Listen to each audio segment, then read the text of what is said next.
Bom, agora nós vamos para a configuração de emissor comum.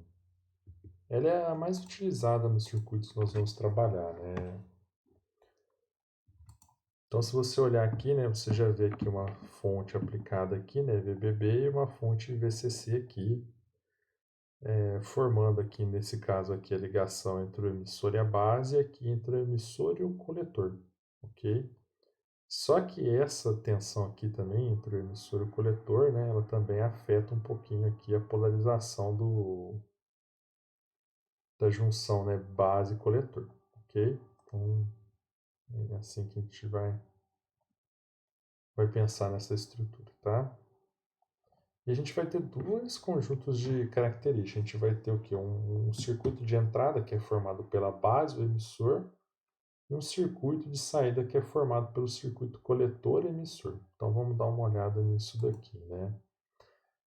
Bom, aquelas relações de correntes continuam sendo aplicáveis, né? A corrente que sai do emissor é a corrente que entra na base mais a corrente que entra no coletor, né? No caso, transistor NPN.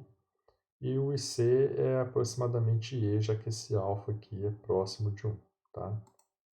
Então, a curva de entrada, né? A característica de entrada, né? É o que? É o IB, né? Corrente IB pelo VBE. Junção polarizada diretamente, formato, né, da curva do diodo. Então a gente vai aproximar sempre o VBE, né, para 0,7. Ok? Bom, e aqui a gente tem a curva, né, de IC por VCE agora, tá? Bem um pouquinho diferente daquela topologia que a gente tinha antes da porta comum, da base comum. Ok?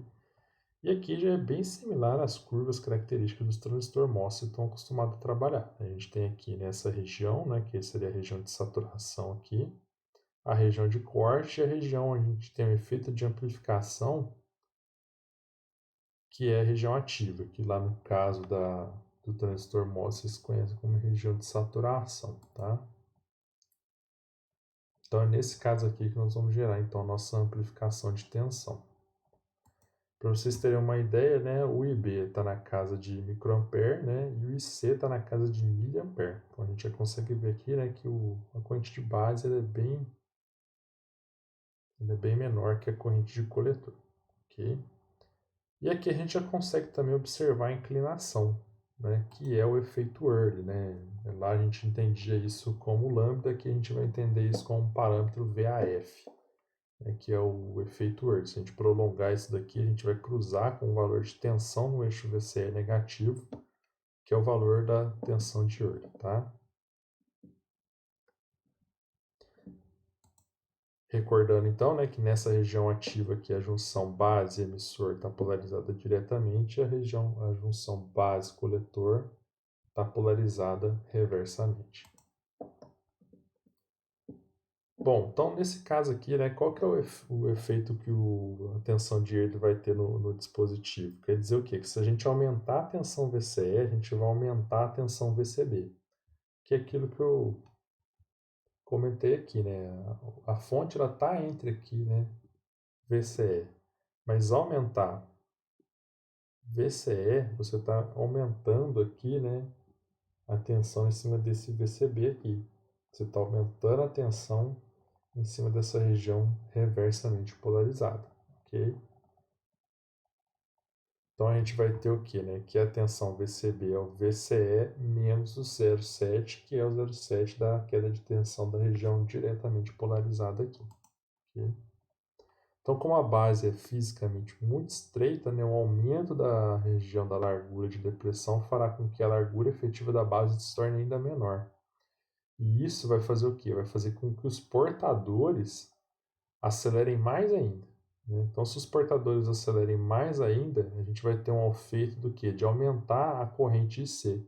Então, quer dizer que aumentar a VCC, ou seja, aumentar a VCE, faz com que a corrente aumente. Então, a gente vai ter esse comportamento aqui, ó. À medida que o VCE aumenta, a gente tem um leve aumento na corrente IC. Se você ver aqui, né, quando o VCE aqui está bem no começo aqui, né, está no valor próximo de 2 miliampere, né, aqui já no final da faixa ele já está aqui 2,5 miliampere. Então esse é o efeito de você aumentar o VCE, tá?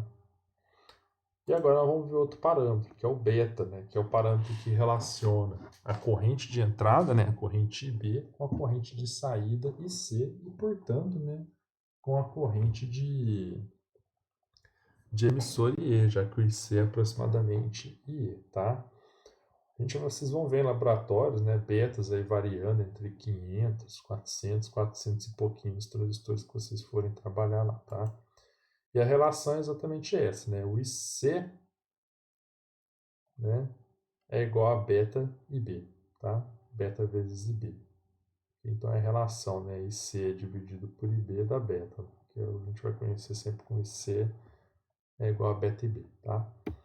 O mesmo vale, né? A gente vai ter, né, o beta CC e o beta CA, mas eles são muito próximos um do outro, tá? Em folha de dados a gente não encontra, né, esses parâmetros, né, beta. A gente encontra o HFE quando a gente for olhar na folha de dados, tá?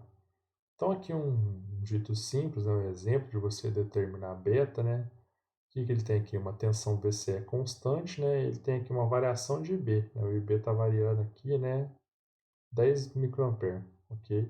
Para essa variação de 10 microampere, existe uma variação correspondente aqui no eixo, né, de miliampere, ok? Então, você fazendo essa relação aí, né, você vai encontrar, né, o beta para esse transistor aqui que tem essas curvas características aqui na folha de dados, que é 100, tá? Se você considerar um ponto Q ali, 108, tá? Então a gente pode ver o quê? Que apesar de eles não serem exatamente iguais, né, eles são, né, intercambiáveis, tá? Então a gente vai ver valores muito próximos quando a gente estiver fazendo simulação lá, olhando o beta CC e o beta CA, tá?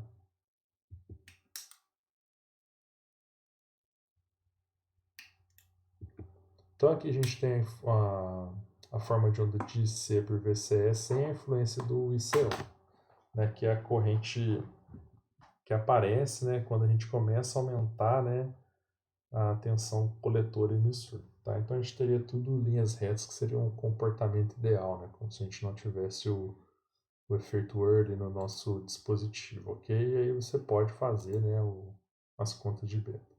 E aqui ele estabelece as relações entre alfa e beta, mas não é algo que a gente vá utilizar muito, né? A gente utiliza mais as relações básicas, né? Que o IC é igual a beta e B, né? Mais o IC é aproximadamente IE, então aqui, né, você vai ter que o IE é igual a beta mais 1 IB. Né? Aí o que você está fazendo aqui? Né? Esse beta aqui é de 50 a 400, você está somando 1. Então você vai ter que o IC é aproximadamente IE. Okay? Então aqui, né, explicando a polarização, né, a polarização adequada para um amplificador em emissor comum, né, é a mesma que a gente faz para base comum, né? Então você vai ter que fazer com que você tenha uma região diretamente polarizada aqui, né, e uma reversamente polarizada aqui, ok? Se você começa a olhar essa figura dessa perspectiva aqui, né, você já consegue comparar isso daqui muito fácil com um transistor do tipo efeito de campo, ok? A única diferença, né, é que lá no transistor de efeito de campo, que controla a corrente T é um potencial que você aplica aqui. Nesse caso aqui, o que controla a corrente C é uma corrente B. Então, a única modificação que você vai ter vai ser uma resistência que você vai inserir aqui para fazer essa polarização, ok? Então, na hora que você põe essa resistência aqui, né, vai entrar uma corrente na base e essa corrente vai controlar a corrente aqui da malha de saída, ok? Bom, limite de operação, né, quando você tiver com a folha de dados, né, você vai encontrar, né, essa curva aqui, ó, que delimita, né, a potência máxima do seu dispositivo, né? Se você estiver operando aqui a região de operação segura, né, que a gente chama de Safe Operating Area, né? Aqui é a curva de potência máxima do seu dispositivo, ok? Se você tiver para cá, né, você já está fora dessa região, tá certo? Bom, encapsulamentos, né, vários encapsulamentos para dispositivos transistores bipolares de junção, ok? Né? O que vocês vão encontrar mais no laboratório são essas aqui e essas aqui, tá? Bom, então Essa aula é um pouquinho mais difícil mesmo, viu, gente? Então, recomendo assistir de novo, ler o material.